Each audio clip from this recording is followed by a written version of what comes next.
said. I mean, this is my first day I met Guinea, Milo FC. And then Wamusuno, I don't know, James FC is another young club. I know, sir, because maybe born, there wasn't any Milo FC. So, Guinea, my Guinea of national team, my Guinea with Kotoko Abre. And you know, it's like the noted clubs, you know, Moma, any more, Dino, and you been a Yakoshia Milo. They might be young, but maybe they are huge, but they don't know because obi drew baby I would do I'm say a competition I have and I want to do baby I might do. And Tiamo ya komo bomo de timere tu yadigi di komo ebra Joseph Tetezuta aba omano so na nenenko ne remedia man so no omo nsem ne niam omo kan timere fa draw no after say baba beto dwa Remo Stars Nigeria adigi ene Tetezuta ndin komo bra. All right, yan connect to ahomano so na yene yenua onu ende football no wa ba ko anim and wa sanso remain to administration nti born what ya se pa Joseph Tetezuta say o ahomano so a memo akwa abade ba Sompa TV. Yeah, onia. Bibi aboko de. Na me adon bibi aboko. Na Zuta season no ba na wie ye mo na moji league no ensem bebre na akose before cross ye be radro nim fa FM more celebrations need the way Anio course no. How has it been so far for Mediema? Okay, me da se anyway kunya odi ama me na misia utie so nyina na wahwefo nyina no pay. No kwem se nyame ya do mama yetumi agi Ghana Premier League no 2022-2023 season. Dia no ade say your supporters na enyam and me say the big Ghana Premier League trophy now it comes with extra responsibility. Even say you beg to say about Ghana World Cup Champions League and I'll share regulations no more. Near obey league no. I don't know what can say about representing the nation no or CAF Champions League no more. Now indeed CAF for open license you know we applied. And in a license, no say, when represent the nation. And you know, right from there, no, now I will say, you started to say, because we know the responsibility. The responsibilities are representing the country in the CAF interclub competition, no, at the back. And you know, my players know just 1 week break after a trophy tourney celebration, no, a course of Ghana, Haminano. Indeed, your resume camp and the players are training. Preseason is ongoing. Technical team, no, in fact, under the leadership of Coach Ivan Padoteno, Omoye Juma, and a reporter or the buyer, no, now I will say no recommendations kakra with regards to positions are here or the augmented squad and for CAF competition, no, and management also. You go so Juma because you say. Some of the responsibilities are tournament with the banner. Financially, no, you have to be sound. And you know, you're facing a couple of proposals. The said they will come to our 8 normal boy. Now you to me represent the nation and represent it well. It is not about us going to participate, but at least to make a much to leave a marker. At least to me Ghana because we need a representation for only medium sporting club. The entire nation. So preparation is ongoing. The players are training well. Preseason is ongoing, and we hope on the 20th of August, I remember the first match. No, the Sporting Club can give a good account of ourselves. Very, very, very good. Now, Yambraso, for every Africa campaign, Biano. Ayana more stadium and I say stadiums are mobile bomb matches no or more or less for a license no more the TNA park no account yenima there more GDA be say mobile to me about this season no and I said the upcoming season no where the TNA park na it is ni state and it is saying okay yeah plan to send now kind the TNA park NA first venue and then Cape Coast Stadium a alternative venue. Now what they do is a CAF will set the data on the by inspection as to approve stadium amount in requirement now. We here to host major tournaments like the Champions League and but as we speak now, no, from where I sit, no, it will be difficult for us to play our first match at TNA Park. So the probability say the Rebel will keep Coast no high. That being said, no, it is CAF are yet to come and inspect. The time on the banana say ABR or make me ABR fine, but I chance to say the Rebel or no air clean. But going forward, no meaning say the may have not say pass us to one. It's like he said, let me out of the back now of the bottom. Like maybe I think the other started somewhere in September or so. By then, on say to area the big movie alcohol.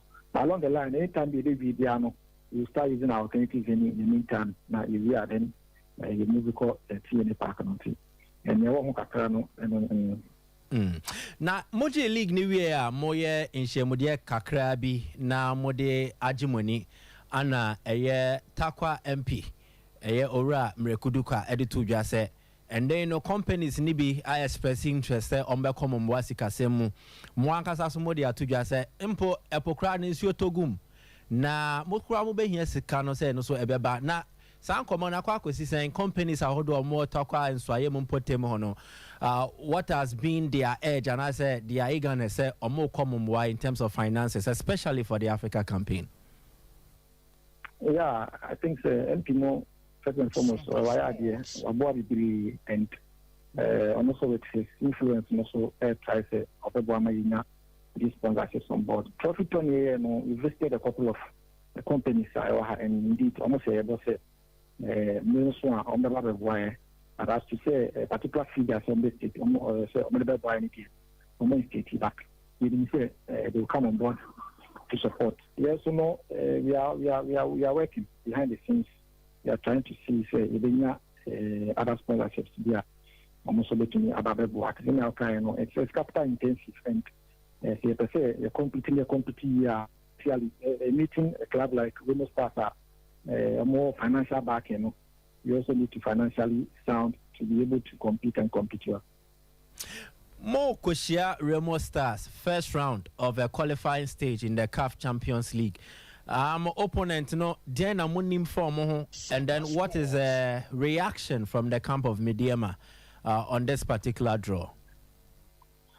Okay, the inform say they are a young team, Moba Nigeria. Yes, but and they have this academy-like philosophy and almost I was team. I was Spain second clear league. So that goes on to say financially they are a very strong side. And over competition, so the Champions League, you know, a debutant. But confederations, no, Omabo, Kakradi, and also last year, ASFA, Omo Morocco, are currently league champions, Nomina, Omo Free, Omo 1 Nigeria, and almost 1 year in Morocco. So that's what say they are a strong side. So we can't underrate them due to the fact is here, Omo Remo Stars, no any household need our continent, no so I'm but Osha, if you go closer to the club now, they are doing a lot of things. It shows they are ready to stay and then make an impact. And based on this, you're also not complacent. You are making sure they attach all seriousness to this particular fixture. Now, the Sporting Club to progress to the next stage of the competition. Mobo Efie Kane and son I'm to Kwanko Nigeria, Marco Boss second leg. No side dynamics, no, the pressure be too much so. Oh, not at all. Fine, yes, over Coco first. Because of the nature of the competition at the end of that. Making the Kotoko case stage last season, time of Kotoko, Omoko 1-1, Omoko away first, 1-1, and then Sompa home, so that shouldn't be a reason for us to think, say, we don't have the chance to qualify. Rather, no, it's about how you compete, and then you compete well. And Yana says, Omoba Hanase, with me, with bigger margin, your chances of qualifying are higher. So that is what we hope for. But that understanding, say, on one hand, as a result, a slimmer. It goes on to say, a second leg, now they decided to be here, so you have to go all out and then make sure, say, they compete. Usually, the focus is on players and a player way and a player way, but competition is the same. It goes beyond individual players and names of players, psychologically they have to be sound, financially they have to be sound, and a whole lot of factors are a play part. So we are aware of all these things and we are working towards them. Now the challenge of playing in Africa and more try say more be retaining more league title or more winning, Mamin Bissau in recent past yenya teams or moji league or Ghana or moko Africa na ayana sa season nyo memu ye den pa de mo teach you kotoko teach you House of Folk in the last 2 seasons as a yardstick media ma sua de ben na mu sua de free mo na mo de to mo hofo to avoid falling into such a circumstance. Okay, kotoko ne has and kwan the career kra media man of the court in 2015 Confederation Cup no na league no yes struggle kakra. And I want to believe that usually our focus goes into the CAF competition. Now I forget the league in Kakra because we feel say honor was it me performing year. But I believe that you need to have a balanced team and balancing through your recruitment now. I would say Uchimiya team only says we know this person can play equally as good as Nia Auburn. In terms of you see no confederations na say dia and I say CAF competition na say e be kakada Nia all the place na Auburn so also it me Auburn homodia to be make sure say results are no permanent sabeka. So about how you balance the team and then how you motivate the team and then how you try the players more who say both competitions are very important, so they should attach all seriousness to it. Usually, I don't care. CAF competition, I find more per DM in dollars. So the focus, players in the focus, and in California, so I am a person who say, I'm the seriousness, no more now than leg. So, more CAF competition now. I say now, I'm about to leg. By then, they will lose some vital points here. So, we need to have a balanced system. A continue both you level attaching seriousness to both competitions. Okay. Zuta yabeda say enano pane nkoma oni edi na Yaro ko Ibrahim Yaro minim the obeka fa ne ho he was your teammate or no bobo na yewe minim what would you say of Ibrahim Yaro and wishes to him as well in the next journey? Yeah, Yaro has been one of the most disciplined players and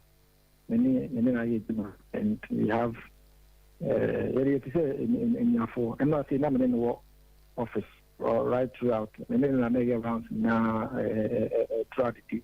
And he's a very disciplined player, hardworking, very focused player. I believe Club Dia and Sabeka will never regret it. He's a very good player. Unfortunately, only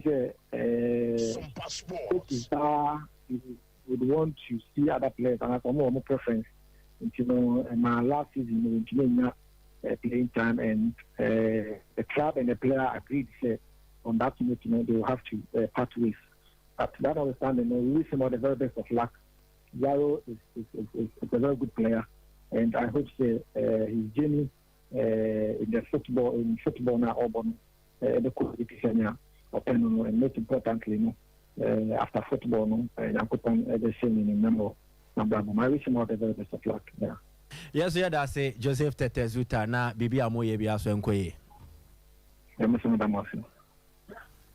All right, you know, come on, my class, I want to call Coco D. Joseph Tetezuta. And mediama. Na ye Coco Ramo Maso, and I'm about for polo 7 can franchise and wabo mo the African print, and their designs na a year 20 kwa.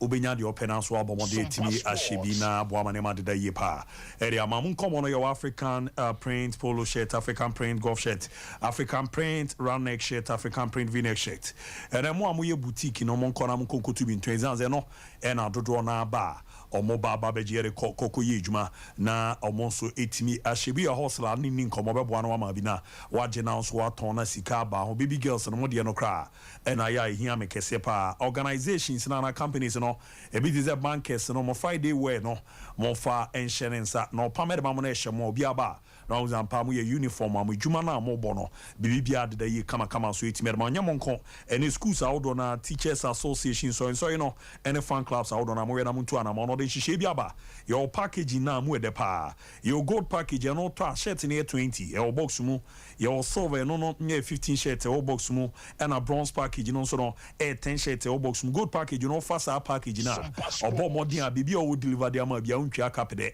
ɔno na ɛbɛhwɛ abɔ ho bra ko iso nsa ɛbɛtumi aka na ankɔnam te sɛ yɛn nso no wotumi bɔ mmɔden agyi bi hyɛ a sɛ wokɔ asɔre wokɔ program bi a dodoɔ no abɛba no ɛwɔ association ɔno nyinaa no yɛ bafo polo na boa na nneɛma deda deɛ de ama ɔbɔ mmɔden a nationwide delivery biribi obi a ɔbɛboa na wa deliver de ama fa ne number no na to ne nkra na baabi a wɔn nsa bɛka ne boɔ no so wɔ form 0249 600789 0249 600789 ɛna 059 899-919 059-899-919 Henema Kokobiro where Chimo Santasi or Boise Quano Sono Obumu Bafo Ramonon Bois Naneman Koyepa and from a top tier study abroad consult for Obomo Sene Warrior High School na Opeso Kokoto Aso Ewa Manonino Akunya Dope de Mania Nonko Zen Necrano Opeso Kona Sono Utimio Kokusia the bachelor's degree master's degree postgraduate diploma and certificate no doctorate degree programs so was USA Canada UK Baby, this Austria, and I feel New Zealand near my mouth on a Robeco. Almost high school for an idea class, a band is in Mikakono, Uman, I Ali, Nafi Boss, Unim Bopa, Yabuama Timina scholarship, be a fool, be a pasha. Ramna, Yam Farm Court now there, so no, Intimi and Bremen from a Sat, and Yabua Chairman Quaranica, and I feel IELTS, no, and it tough on Yabuama, necessary, graduate and a graduate student, each year pa. Omo Diani, the money else from Conesa, Church of Wecho Madiano, Ebi Matraman on Infinity do chini eti omuni ndwumadi na ni so a ye besa aboa akra na wa de titi wona ne ma na koye kama pa etimi edi amanti mu amon kran no omo office no Madina Royal Circle CC Egan Plaza building up si Madina Polyclinic number ni 0203 592008 0203 592008 Kumasi Amakum traffic light no Amoben Bank of Africa +1 646 659 5045 +1 646 659 5045 and a 0260 411847 0260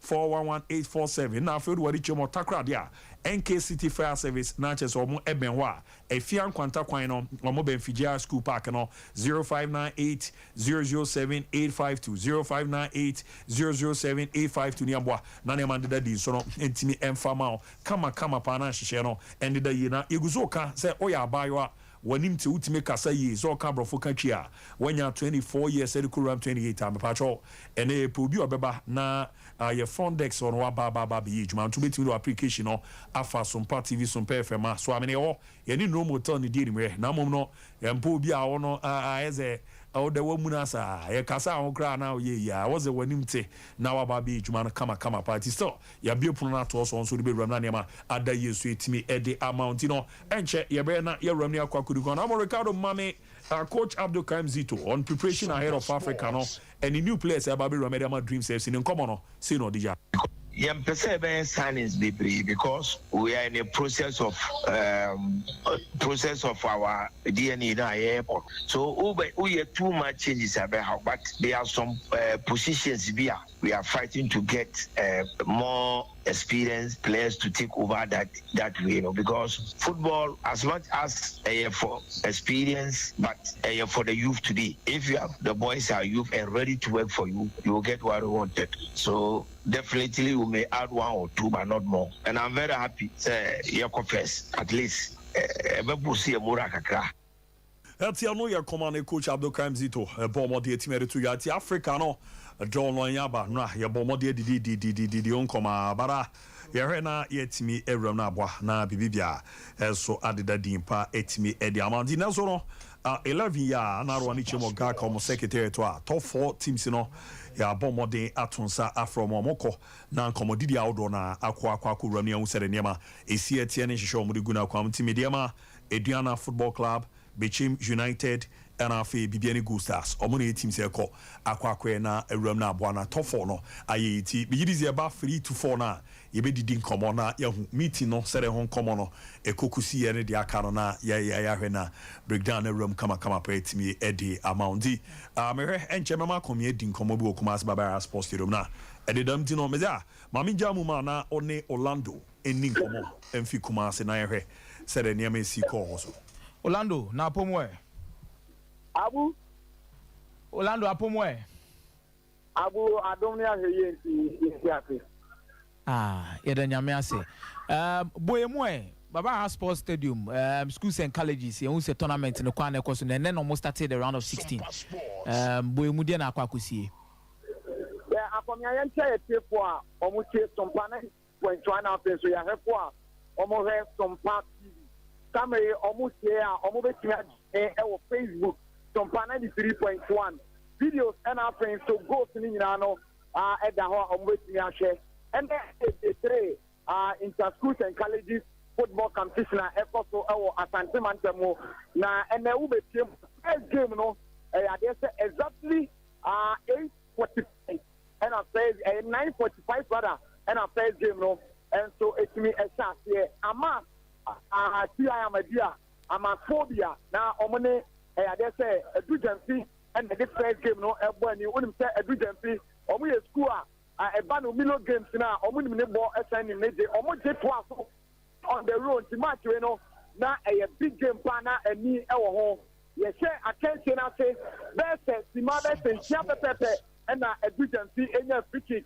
ama sports neji omo peja ball no na e da tremo edujancy as one ye ball game na Esafna and Amas responded quickly on the equalizer no Arantia ye feno Henry Osei Enya equalizer no amaphobia for no first half na and Arantia fed Emmanuel Boateng sign to the second goal Edema Amasa yako first half no na Amasa hit 2 efficiency as a 1 now the second half no there's a 15th minute inside the game and Amas any go Arantia the feno Emmanuel Boateng the second goal of the game, not just a branch, 8 minutes break. Edema, I say, yeah, a mask when I can't say Naba, not just a mask. At me, I say, a come here and start.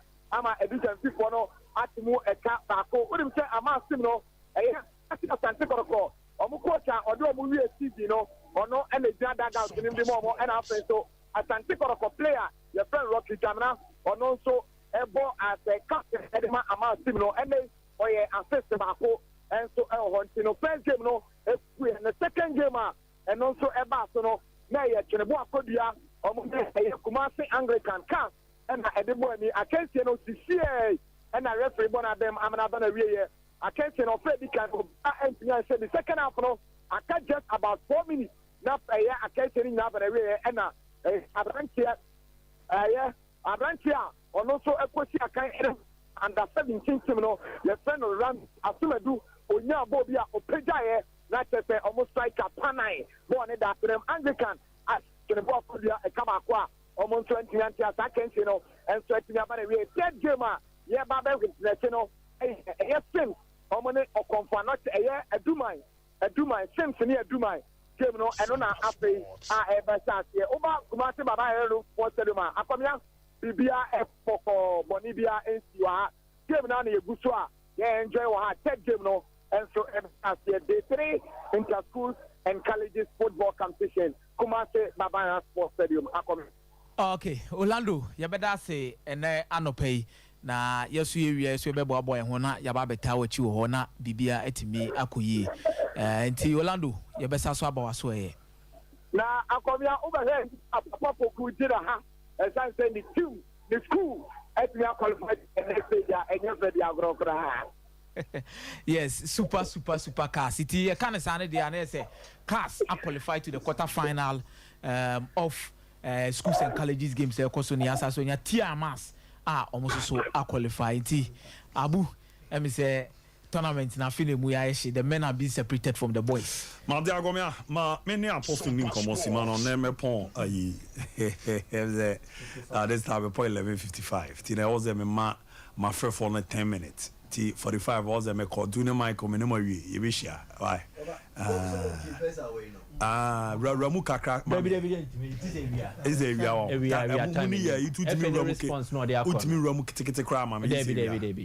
until we are interview na issues or else no can now school that more bano school that they bano time in the hole and our time tap dabi meba our time pa amode ayi buskets obi am here na only you always say tactical zabuto obano or Zavi Iniesta, Neymar, Messi, Ter Stegen. Squad on the fire, no, the Akasha, Dybala. Hey, no more. You be crowd your bench of Vinicius Junior. You know, Salah de Meka. Na Barca MNS and Champions League back open up. Then La Beca. Who's that? So, we have video. I was about tactical book via Kitaro. Hey, I see you. I hear Kali book Nikasia. Na Osi MN dom jibako na we mu jide. Already kwa enti me wanka work in progress. Enti so afa na omotutu team no. Was last year the year no ebu omabempa on. Final ba ko do final ne ebu omabempa. Tactical guitar book. Amas oman ko final. Aboko final ba mu ye juma. Yeah to us. Aboko na Abu, it's good, sir. Media ma qualify. I'm a Ghanaian representative. Your performance in African competition, 2019, CAF Confederation Cup group stage. How many Zesco ne Hilal any Kana FC group stage now? We Antimia share Hilal was so they couldn't go to the qualify to the next phase quarterfinals. Oh sure, we've not seen Antimi qualify for group stage grab you. Yes, and so a bear fair, a bear one a bear dear a bear kama. In the history of Media Master Football Club, and then Takwa community, no say Base CAF by inspection. No muji tumudia, very important. So much jin tumudia keep goes on the ball. Cause stadium nankaza sa breno. So much hand you over more, and the omuntimin ball. Baby on ball was see the omuntimin ball CAF competition. Just a stadium, no see. Me a bomb I said last. Me call Takwa no coronation. The next day me call share. State of the somewhere in the Mabibri, Biakanema Kakra, but minim emre ponti. There's also one in August. We bump I say beer, or may hand over before, or hand over before the that's good for them. Some bought Omo African competition, or Moamo Stadium. I mean, 10,000 all seater, beautiful, ultra modern stadium, supporters were buying their numbers. But say, Ama sa no more ball Cape Coast, it has a certain level of disadvantage. Stadium no oh no beautiful. I mean beautiful papa. I'm actually about 70 to 80% complete. Wow. Yes, what I say, and so some team ball high, ball so the only disadvantage they are home fans no motivated players. Cape Coast no ball no share na yeah, but the idea is some ready to play. Last was the Elmerek last season. No more ball home away from home. Yes. So they say, a idea CAF president by so stadium MT requires an Mambo. Now to the team itself. Remo starts a young team, Omunye powerhouse in Nigerian football. So Omunye Owanyao or Shooting Stars and Eagle Cement. Yes. And you talk about Nyimba 2-3, 2-4, the powerful Nyimba on your mobile. We a young team mobile. And see a bad Champions League, I'm made in need to say media ankasa. But an African football not to point to baby, you fight a dini and mera osha says, a casanka simba bonacotocotifu. Grabanka Simba bonacotocotifu. The fire no country bium, and the modern ball our ball, our competition. So, and no ama, I ding, say media and prepare well and make sure, say, almost home game, first leg, no. Omutimi making sure so Oman Shekra 3-0.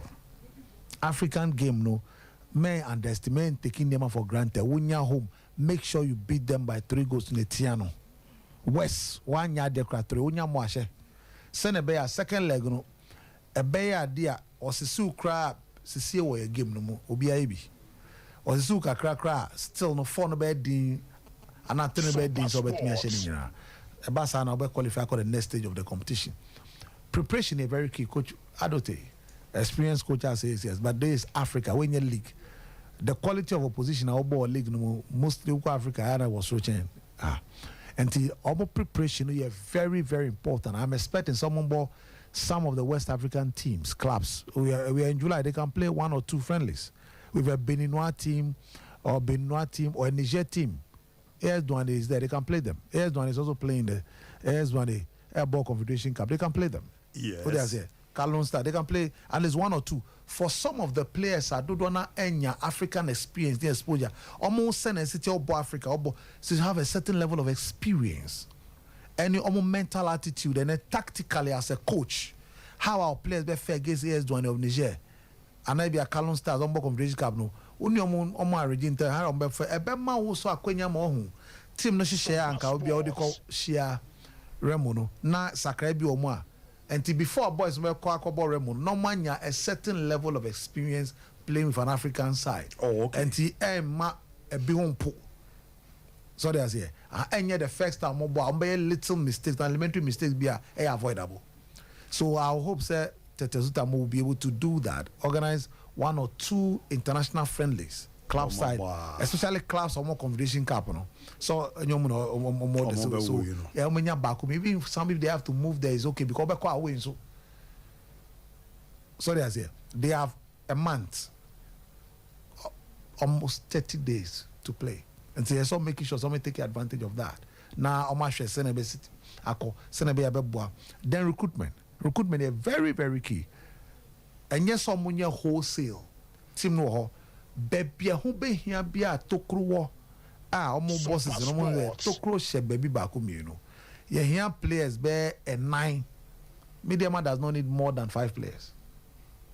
Team now last season no here more than 5 players. Baby kakrebi because who here team no say omo ntiase omo wo no omo ntiase omo de bobo no on fa play be shema ma fe there so much as be na team na disjointed right disorganized there be ese ka krebi no de be shem se na be ashem ke na o de ban so a ese omo bru omo ho so bebre se o ko fa ba na ne oba ne ne ho no e pende o fa so be ne so because baby o ko no hi omo bru so ene omo akopis e ho no so they need to make sure that is done omo nya recruitment right no omo nya international friendly. Now, coach, make sure say or condition players. The preseason is going to be key. The condition of players because the same players on Africa, the same player depending on how far because the same players on league. Majority of them play in the league in Africa. We hear conditioning. Some team who a lot of endurance through the preseason. And then I do baby on Africa about my ball league. Maybe after 3 days on my ball league, now I'm for 30 so 15 minutes there grab him because playing a coin to fatigue grab him. First round the omunya problem. So I'm call. Any Horoya, that stage is economy, but first one remedy fine. And so it's a lot of work. And some my players and prepare my mind towards Africa. This is where they will need people like Opogun Timon, the people who have been there, to come and share experiences with them. It's very important. We invite such top legends of my Africa no more church and never be any so for players. No more Suyan maybe your more send a musity. So that it guides them, no more prepare more for the task guide. About the Mate area, me be share. My friend for Nisima do. Zara me can exactly 11:55 na me dia pem na dia car to aso eti me amount 0551 9319 310 551 0548 9319 310 548 for Audi and baby out for you. Yes, sir. Robert Yago. Me let me get I both at the tune and I would just give me. I miss a book other media man. Baby, I'm going to move your more. Yes, I'm going to move it. We want to have to be in the Nokia against you. I think and I think you have to be a deal. Media. The one person I may have to remember quickly because some of you are more players, Papa. Because one to play Papa, want to go to the play Papa. Because I can't put you on. There's a Patomo, Medasi. Monty Manzomedas, who didn't baby Alfrefi. Hello. Hello, good morning. Yes, I'll dini baby Alfrefi. Abu Nashna. Kuyango. Kaka American say, passing to you for a washing mistake now, one cassa a year. Who have to full government never asked school child. na wakɔ akɔfa kɔtɔkɔni so sɛ nipa na asa papa to kɔtɔkɔ no wɔn mistake a yɛyɛ no wokɔfa wo kuro sɛ ɔbɛ wonim sɛ nipa no wɔyɛ kɔtɔkɔni etu ogun a na wɔn ni abere a na wɔn fɛ ogun no ogun nkɔba yɛakɛ mu ayɛ baako koraa because n'akoma naa nkasa no na emi house eti na since we 20 years by a boy yɛde ne kasa ayɛ a wɔdaadaa yɛnya just one goal efiri yɛ yi afi a wɔn mu a ɔyɛ yɛ a wɔnam a napagya ase a wɔabɛsɛn ama kɔtɔkɔ nti esene ɔmo fɔ obi a ɛyɛ ɔmo ti yɛ so supporters no yɛ supporters no yɛ fɛ mu wɔn ti na n'akoma wɔ ha yɛ akɛkɛkɛkɛ muso mo kyɛn ne di yɛ di yɛ di yɛ de kɔnta fi mu yɛ wɔn yi sɛ yɛ di so yɛ. mate mmeda ase pa odiɛ ne beebi afɛfi. ne nua panyini koe asɛm sɛ anya abotɛwa house panyinfoɔ no ɔmo nim deɛ ɔmo yɛ oyibo no akyina a ebi wadu adato ifɔba papa fɛɛfie na me nua ricardo ne ho yɛ. o ricardo ho yɛ paa. mate na luta kin so ho yɛ paa. ɔsafɔ. obiara ho yɛ. mate na still a yɛnyanya coach house of folk. coach bi ama yɛ. na sisi a coach nyamaye no pre-season ebe de na players na ye toy no coach ni di on be ko pre-season a obe hu omu yi a league ni start a ye betimi afa ye ntuma paafra na na ye ni man you ball friendly match na e kena Madrid amwachin why ye be go omu be 3-0. Martin merase odian ne baby afrefi. Hello Abi. Yes sir. Good morning, sir. Na for me there. Me won here now so. Yeah, that is what. Yes, I have that for free there, man. Baba jo meet you. Me bo protocol open for about my I am so for nipa na for mo ketin na my. Yeah, bon aba so far so mo kemi yemi mai. Na Abi me bo catch protocol ne media man be United.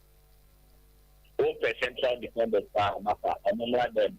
The young guys about me very good. Mante, medase pa odian ne baby afrefi. Karama one ni bukrum. Yeah, me no am you. Medase. Me catch oyibo na say has a poke there. Omu coach no about September 21st. O contract with team o Nigeria no. If I just no almost say no my year, you know, and they say, I'm now what the 12. They both league now also 12. Over year, once is our normal year, no. Kotoko also for Kwani, a good BB, she said BB, and look at the Yabra, looking them in both Team Lumu. And the Mekaja, you went as now 21st of September, and I'm coaching about the Abbey Karama one, my car. Mante, Medase Pau, Diani baby Alfrefi. Hello. Hello? Yes, I'll dini baby Alfrefi. I have a band John Mekasha City Champs. Baba John meet you. Mammy, the kind of mammy can share our mammy new baby girl. And Kimona Basso. Nothing in answer, he said, Dr. Mahmoud Bamian so Pachiano. Nothing so Kotoko. I want to know maybe. A penny for a first supporters. So they suffer them to carry him. Yeah, I need to share 19. As if you will be by the color from San Kiesra, and I do my best. Mommy and I come young supporters and young Jim Bibia and Tom, what you make you in your pay. Then she said, I can't send Canana, and I would hear. And a woman in Penny Club, a woman in your fundraising, like your fancy club house. I can schedule you and from a to continue because in Sanana, I'm offering your fundraising. Nipo Ashanti Jabobwa, yes, Kapas Jama Santukutuko. Mate, Medase, Udiani baby Alfrefi. Hello, Mika Fefi, then to Abdominal. Bajo meet you. I'm a part of the you what you make now again. We have to talk about the year. To me and can't see. And the problem I can't what I say. Abdominal one. On my year, a year pack or a year up to 30 years. I want to see a message. Pack in the comedy, pack in the food. Pack that come on, I was so. It is a moment when the next thing is a man. Emotional pack will be almost a talent, you know. Why? So, what's here and can why? Okay, Medasi. Udiani baby Alfrefi. And tell us what you do. Yes, sir. Nemo chana payo. Mejozo. E kalekira ala family chana mo abaso fa na kasi akupon so we boy to mafa. Na me chulu nya for cha ko fa to papa ma me chana fa la. La ya da plenty me boss am to fa ma me chana. E kalekira se me mi yɛ kai no e na lo tun for the people about never sempre for no ma ba se. Someone say the mi yɛ ko bet me fa lo bi a. You bet me make kala so pra dia ma ko ko de mo mu yo mo ma no mo kwa. You bet me come cha ja. E me am de ja ko ko ni kele cha nda se baba. Ante me so me da se pa o dia ne baby afrefi. E se mi so am ka se. Baba jo meet you. Ah, ya class for for. E be se ne si ni service ni bi mo. Just come mo ni bi ma. Mate, he also had us a power. Diana baby Alfrefi. Hello. Meba jo man so kakra ma mo dey every day. Marcel Fata. O jina ye me ntonka onene wo form pa. Abi me phobia. Meba jo Diana baby Alfrefi. Abu. Yes sir. E wa nya ko fi se ni o. Eh, Govi na boko there. Oh, nya ko paru na so e. No ye pa meet you. Apia so tia o. Meje no so. Hey, prevent for I don't know how much season ya say.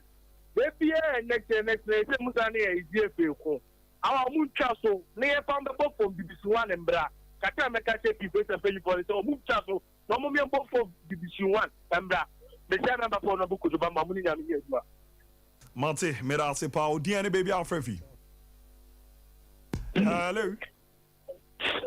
Hello. Yes, I'll deal baby Alfrefi. Ah, me dia tapu. Tapu boa. Baba jo meet you ata. Gara football na dia. Studio in tennis for me. Tapi ni. Kamu gue football kamu mana? Yes, room macam Momba mania na kasi men tennis for na mama na dana football ni. Kaya big class na ka to put me ko ta me se nya na ba. Me ka se ni de na. Mate, me da se party. Me he na yem fadu a. Odi ani baby Alfrefi. Fantastic. I will be happy. Mariola meet you. Yo, Yami, and so and any your partner. We are asana opportunity to go on and say we are class now. As another African now. We are some experience in class. The most of my day. Something about that to everything. No, no, don't go say I'm African now. Any problem again? It's a football. Okay, I will go to bed. Mate, me da se Mariola. Odi ani baby Alfrefi. Abu Dhabi. Yes sir. Abu Dhabi. Yes sir, meet you. Meet you pa.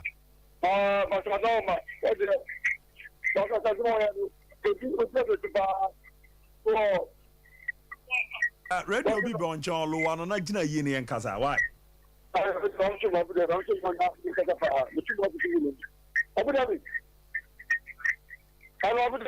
Yeah, meet you. Hello. So on ready. Me here na me fa we chat on your call. But I want to chat to Dini baby Alfrefi. Abu Dhabi. Yes sir. Embo Sophie me ka te fit up. Ozu yanko. Abu, last week me so komo na me lo toku today no. Oka kati Reza no wa sem say before say bebo match on ba be bono. Kebe boy pa. Yes, e big man hu omo. To a bebo ni ha ka say kotoko old players akwesi apia. Pokunti. And Ozu bono omo ba you. Omo bo on Saturday last week. No. Me check the league ni be say. Okay, okay. Kotoko match when the bucket Reza. Oh, okay. To me so mo pa of say yo. Why? Mate, grandma ye yemfancy na afi yenko 3-4 ye beba na shoot out no ato aso de amamo.